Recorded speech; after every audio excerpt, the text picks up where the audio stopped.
Durante los últimos años se ha popularizado bastante la idea de que inserte país pobre de moda, como Vietnam, India, China o Bangladesh, se van a comer el mundo. Lo que tiene sentido. Después de todo, son las economías que más rápido están creciendo en el mundo. Y no hay absolutamente nada que las pare. ¿O sí? Brasil y Sudáfrica son dos países que, más que ser sinónimo de buenas políticas, lo son de comedia. Pero no hay que olvidar que no hace mucho, estos dos eran las Chinas y las Vietnam en su época. De Brasil se decía que iba a ser el nuevo Estados Unidos, y de Sudáfrica que iba a convertirse en el primer país desarrollado de África. Si es que ya no lo era. Lo mismo pasó con Filipinas, una nación que luego de obtener su independencia de los Estados Unidos en la década de los 40, comenzó un rápido proceso de industrialización, que teóricamente iba a convertirlo en la primera potencia industrial de la región. De eso ya han pasado 70 años, y seguimos esperando. México lo tenía todo: una población en auge, una industria creciente y una frontera con la mayor potencia económica del momento. Sin embargo, en 20 años, su PIB solo creció $4.000 per cápita. Y desde entonces, un estancamiento absoluto. ¿Necesitan otro ejemplo? ¿Por qué no 20? Latinoamérica, desde siempre ha estado por detrás del resto de Occidente. Y siempre se ha dicho lo mismo: en 20, 30 o 40 años viviremos como en Europa. Pero en 200 años ningún país lo logró. Ni con liberalismo, ni con socialismo, ni con Humberto ¡el Chupete Suazo! Grande Chupete. Ni uno solo, excepto Argentina. Pero de ese ridículo es mejor ni hablar.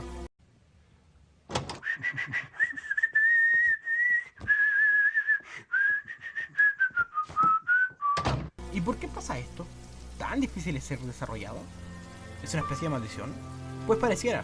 Según el Banco Mundial, en 80 años de todas las naciones del globo, solo 13 han podido escapar de la llamada trampa de los ingresos medios. Pero si somos quisquillosos y revisamos la lista, podemos fácilmente sacar a esos países en los que el único que tiene el dinero es el dictador, presidente de Guinea Ecuatorial, a los países en quiebra como Grecia, a las ciudades-estado como Hong Kong y Singapur, a los que no son realmente países como Puerto Rico, y los que eran desarrollados pero fueron devastados por una guerra que transformó a sus ciudadanos en no pedófilos, pero casi, y solo quedaron 6.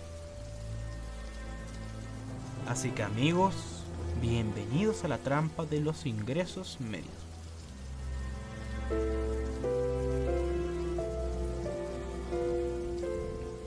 Según el Banco Mundial, un país de bajos ingresos es cualquiera que tenga un ingreso per cápita inferior a $1.025. Los países de ingresos medios son aquellos que están entre el rango de 1.025 a $12.375. Y los ricos son todos aquellos que superan los 12.375. De ingresos bajos a ingresos medios se pasa fácil. Es tan fácil como que un presidente de un país africano o asiático manda una foto por el grupo de WhatsApp de la ONU con bikini. Y hashtag casa sola, hashtag sin derechos laborales, hashtag con salario de $100 solamente al mes. Y ¡boom! En cuestión de segundos, llegan todas las empresas occidentales a poner sus fábricas para ahorrar en costos de producción, haciendo que los países pobres asiáticos o africanos experimenten un crecimiento sin igual que los sube de categoría de país de ingreso medio a tiempo récord. Pero después de esto el proceso se ralentiza, a veces tanto que de hecho algunos se quedan acá pues para siempre. Eso pasa con Latinoamérica, Oriente Medio, y actualmente podría estar pasándole a Asia Oriental. Pero, ¿por qué sucede? Aquí hay algunas explicaciones.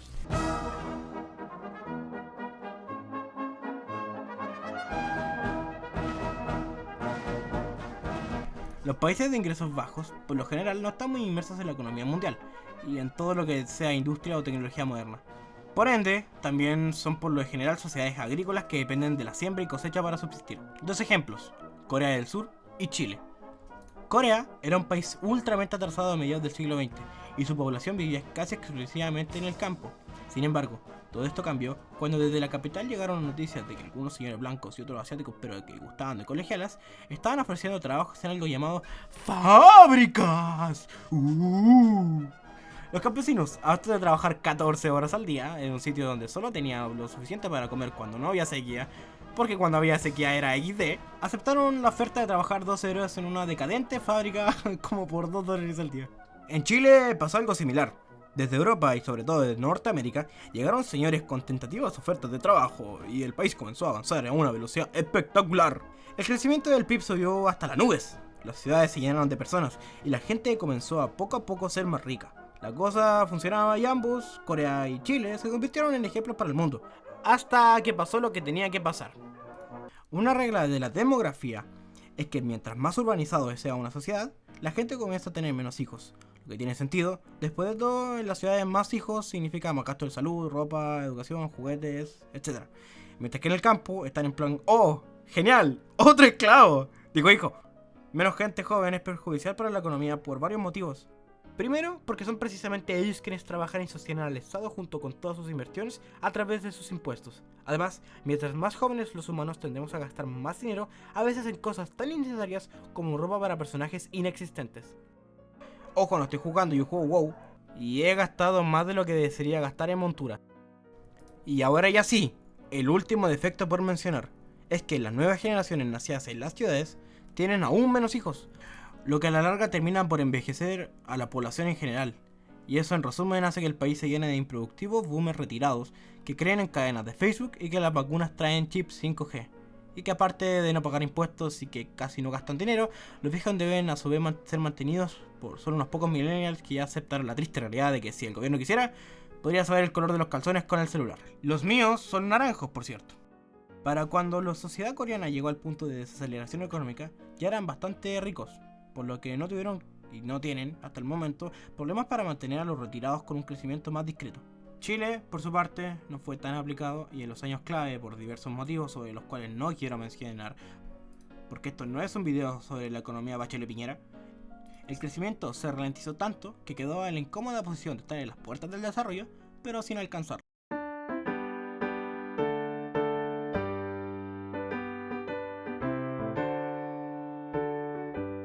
Si tuviera que simplificar esto en 7 palabras, creo que quedaría algo como así. Parece que no pudieron soportar el estilo Neutrón. Taiwán, al igual que Brasil, era un sitio extremadamente pobre, e incluso en la década de los 50 seguía siendo común ver sectores que funcionaban como si las máquinas no existieran. Sin embargo, esto cambió rápidamente.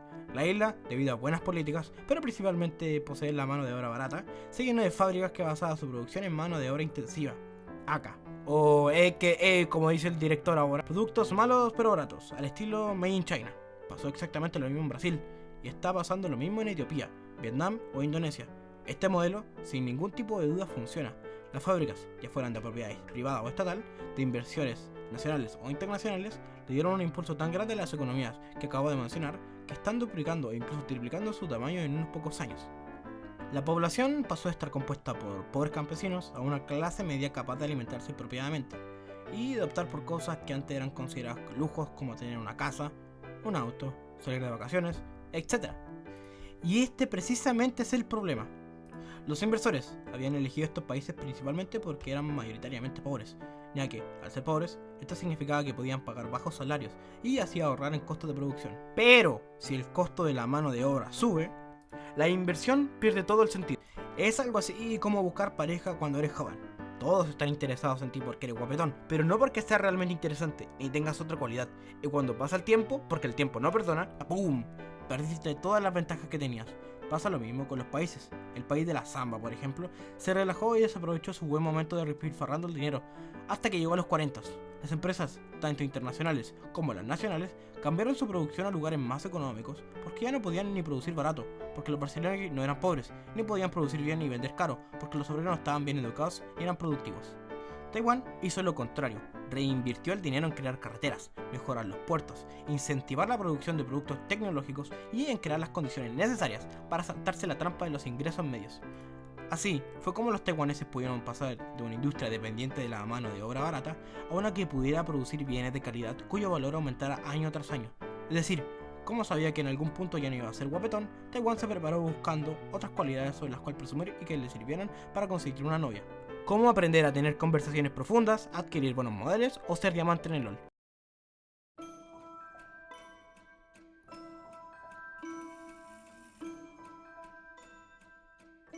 Ok, entiendo el ejemplo anterior con personas, pero ¿cómo aplica esto en los países? ¿En qué podría una nación invertir para asegurar su futuro? Perú e Israel. No, no es que tenga que compararlos. Son ejemplos. Dos países que no valían para nada cuando se crearon. Perú, para finales de la Segunda Guerra Mundial, ya llevaba tiempo siendo un estado soberano, e Israel como 2 años.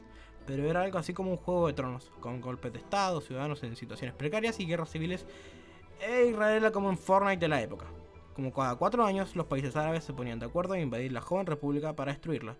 De acuerdo, ambos estaban al borde de la desaparición. Pero, ¿qué hizo Israel para ser una potencia que Perú no? E invertir en sí mismos. Actualmente Israel gasta el 4,95% de su PIB en innovación e investigaciones científicas, lo que la ha dejado en el top 2 de entre todas las naciones del globo, solo por detrás de Corea del Sur, o por delante dependiendo del año. Pero Perú solamente gasta un 0,13%. Algo similar sucede con el presupuesto educativo, en donde los hebreos gastan casi el doble que los sudamericanos. Y sin duda esto da sus frutos, pues que tu población está a la vanguardia significa que también puede producir bienes que los otros países simplemente no, y que el alto sueldo se compensa con la mayor eficiencia a la hora de trabajar. La innovación, antes de la revolución industrial, no era un factor tan determinante, pero desde entonces la educación ha sido clave. Año tras año es más difícil producir bienes de calidad. En los 60, una población educada te servía para vender autos, refrigeradores, microondas de calidad. En los 80 llegaron las computadoras. En los 2000 comenzó el auge del mercado de los celulares. Y si actualmente no inviertes en una buena inteligencia artificial, tu producto no tiene funciones con internet, no es touch, no hace un estudio de mercado y no hace ruidos entretenidos, va a terminar siendo un fracaso. Y aunque para las economías que invierten en sí mismas como Israel esto sigue siendo un reto, también es cierto que posee la capacidad de adaptarse y dominar los nuevos mercados. Pero para economías como los de Perú, esto no es una opción, pues no tienen una población capaz de competir con las grandes multinacionales tecnológicas. Y cuando si hay alguien que tiene esas cualidades, simplemente se termina yendo del país por falta de trabajo en su rubro. Y sí, Perú todavía le queda tiempo, pero ya no es tan pobre, y con una tasa de natalidad que está solamente un poco arriba de la tasa de reemplazo, el envejecimiento de la población es inminente. En otras palabras, es tiempo de invertir más del 0,13% y comenzar a plantearse un futuro donde ya no sean guapetones porque el tiempo no perdona.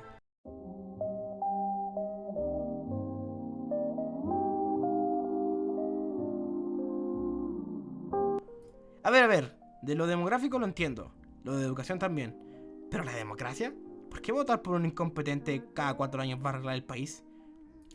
Pues porque realmente la democracia no se limita a elegir a cada incompetente 4 años, sino que incluye además a todas las áreas del sistema gubernamental y distintas instituciones independientes que le ponen orden al país. Por ejemplo, el sistema de cortes. Si tú tienes un sistema de cortes parcial en el que no se puede sobornar a un juez, vas a recibir más inversión, lo que es lógico. Después de todo, no creo que a nadie le guste poner su dinero en un lugar en que si otra empresa le paga más a un juez, va a ganar el juicio por la patente de un hipotético y caro invento. Pasa lo mismo con el resto de organizaciones reguladoras. Ya casi nadie quiere invertir en Turquía. ¿Por qué? Porque si Erdogan se levanta un día y dice, hoy me apetece devaluar la lira, lo puede hacer. Todo lo contrario a Irlanda, un país pobre que con el paso del tiempo se ha ido haciendo cada vez más rico y cada vez más democrático. Aunque tengo que ser sincero, eso de devaluar la moneda no puede pasar en este caso porque ocupan el euro. Pero esto no solo aplica a los bancos centrales. ¿Está abusando una compañía de los consumidores? Pues verifiquémoslo en el servicio al consumidor. ¿Que está en Rusia? Mejor no digo nada para mantener mi cabeza en su sitio y saco lentamente mi dinero. ¿Ese despido fue injustificado? No hay problema, vamos a juicio. ¿Que esta compañía está en cara? Pasajes de Turquía a Irlanda, Google buscar. Y sí, ya sé que hay excepciones como Singapur, España en su momento, pero sin duda un sistema estable, respetable, seguro e imparcial es muchísimo mejor para la economía. Es cosa de mirar a Turquía, que a medida que Erdogan gana más poder, el bienestar de sus ciudadanos se ve más y más mermado. Hasta el punto que desde 2013 la economía ha ido solo hacia abajo, lo que no debería pasar jamás, y menos con un país en desarrollo y una población en aumento. Lo mismo pasó con Rusia y Vladimir Putin, que un día en 2014 dijo, ¿sabes? Me pinta anexionar Crimea, cosa que sí logró, pero a cambio de enojar a medio mundo, perder la confianza empresarial y ganarse las sanciones por parte de Occidente que le contaron infinitamente más de lo que ganó en territorio. Además, hay que aclarar que en la última década Rusia creció a tasas inferiores a las de los Estados Unidos, algo patético de por sí, pero aún más si tenemos en cuenta que Estados Unidos es un país desarrollado y Rusia no. En este caso, el crecimiento debería ser lo contrario. Como dije antes, no es una regla, pero sí es algo que ayuda. No por nada Corea dio tan fácil el último salto a país desarrollado justo antes de que se convirtiera en una democracia.